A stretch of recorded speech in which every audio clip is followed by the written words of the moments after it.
I'm gonna fucking get you. You're gonna what? I'm gonna fucking get you. He claims that in Gaza he's lost 50 extended or about 50 extended family members.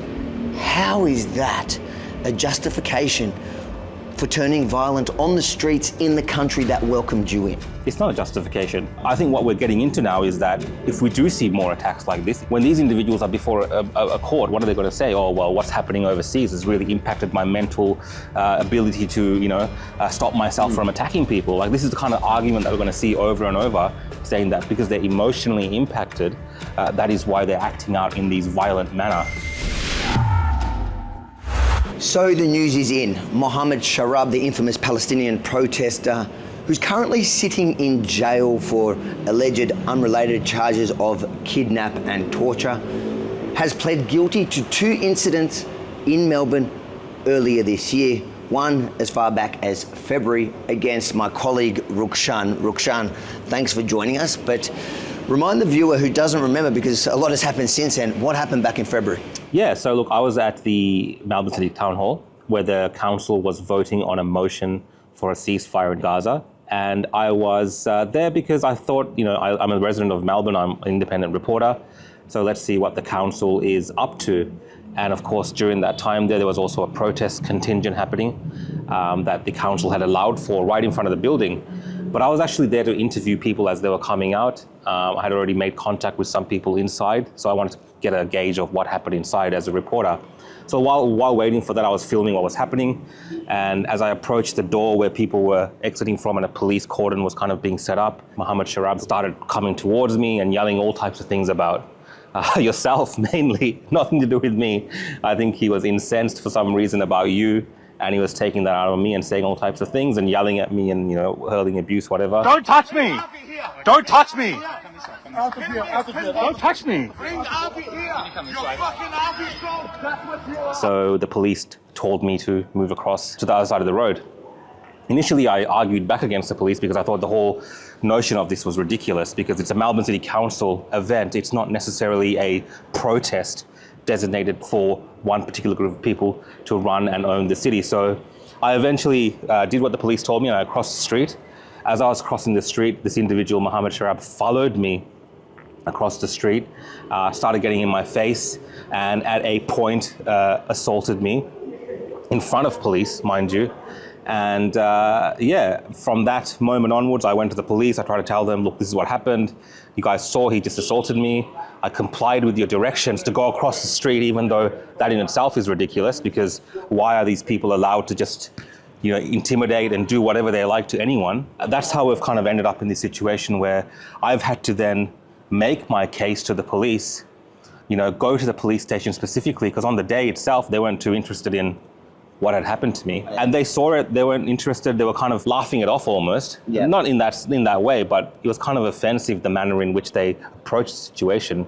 It felt like they were almost powerless to the mob, right? It felt like they were just there to allow them to do whatever kind of intimidation, assaulting they wanted to do, and they didn't want to touch it, So, now today, I'm digressing a bit, but today we're seeing the results of that with these protesters and a lot of these kind of violent individuals attacking the police and police horses. So they were very indifferent when I was being assaulted in front of them, but now you have the police commissioner and the union reps and stuff all talking about how bad it is that we're being attacked and assaulted, but they were assaulting members of the public like myself and journalists right in front of them, and they didn't seem to care. You're right, it's escalated in that time because they refused to do things in response. In fact, after you were attacked, the exact same guy attacked me outside Parliament, again in front of police, threatening to rape my mother, threatening to kill me, alluding to the fact that he was out on bail for alleged kidnap and torture of somebody else, saying, you know what I'm capable of.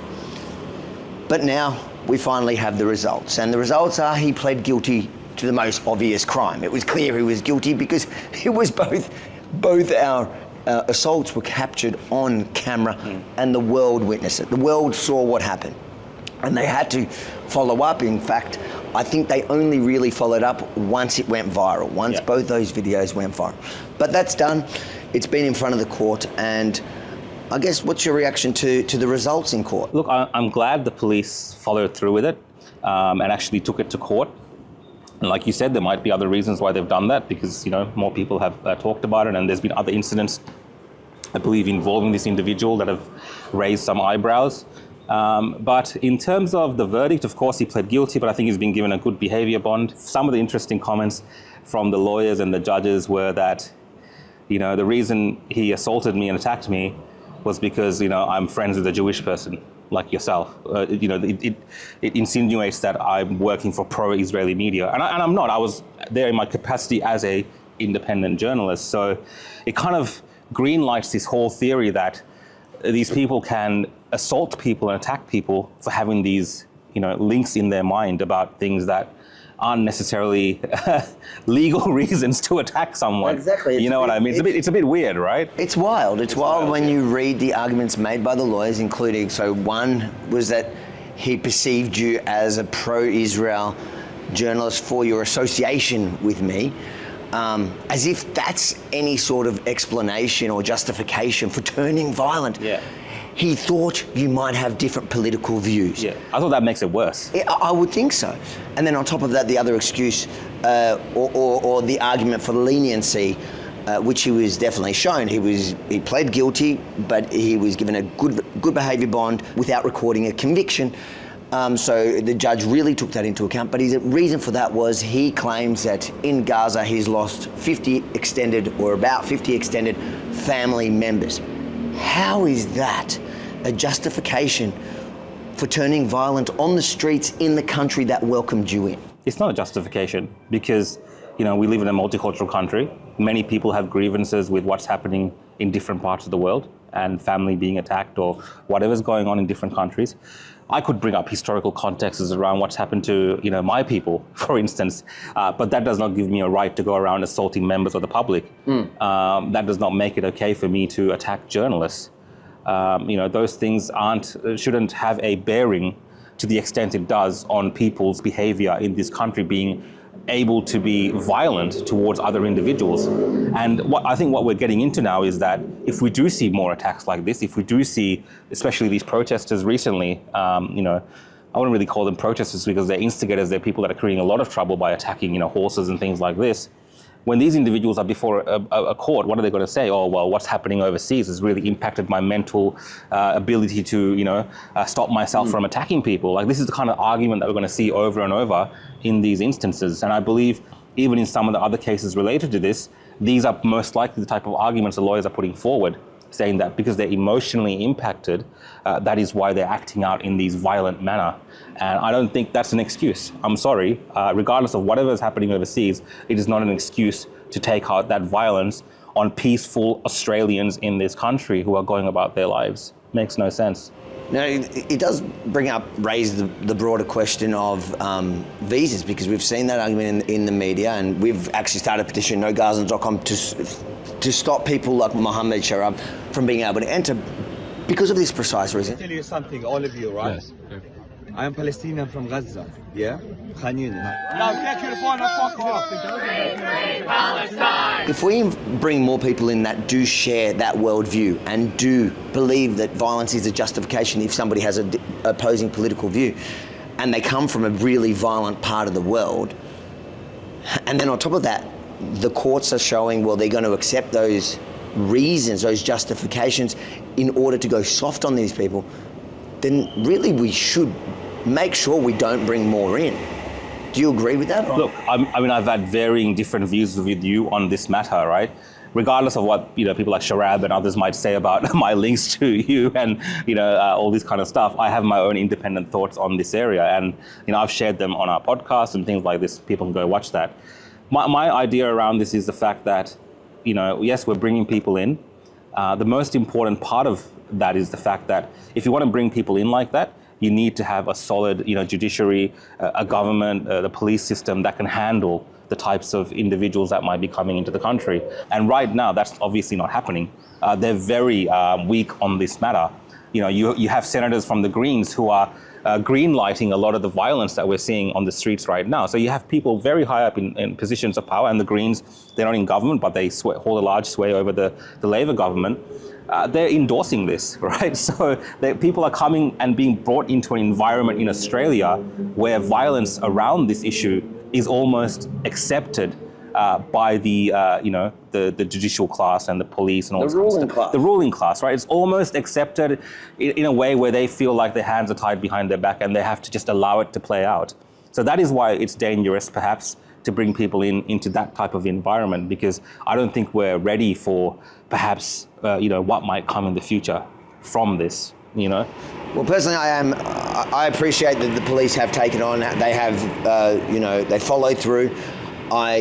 I hope and pray that they do the same for everyone, not just you and I that managed to get a lot of views around the story, because this Mohammed Sharab has been going around causing havoc on our streets since October 7, and only a couple of months ago was finally locked up.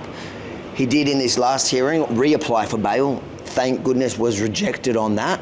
So we'll see how that next case plays out, and the other ones that are coming up against him. But it took a while to get that to happen, and until, like you say, until our political class, our ruling class, our judicial system is ready to, one, background check and ensure we're not bringing in, more Mohammed Sharabs, and in the case that one does slip through, then we can deal with them properly when our system is ready. Until then, nogazans.com, sign that petition. That's where I stand on this issue. And if you agree, join me there, nogazans.com. If you think it's important for every Australian to know what's been happening on our streets since October 7 and how it's played out till the end, make sure to like, comment, but most importantly, share this far and wide, because we did see mainstream media reports on this story, but unfortunately for Rukshan, he was called the controversial one. So it's up to you guys to get the truth out there, because he's not the controversial one. No, but they said, what did they call Mohammed Sharab? They called him influential pro-Palestinian activist. He's influential. And you're controversial. Controversial. Guys, after being assaulted. The media, we know where they are. They want the clicks, and they'll do whatever. They'll throw Rukshan under the bus to do so. So it's up to you guys to get the truth out there. And then if you agree with me on my position of rejecting every visa until we get the system right, go and sign and share that petition at nogazans.com. Join the growing calls. I think we're over 20,000 already. So add your name, nogazans.com.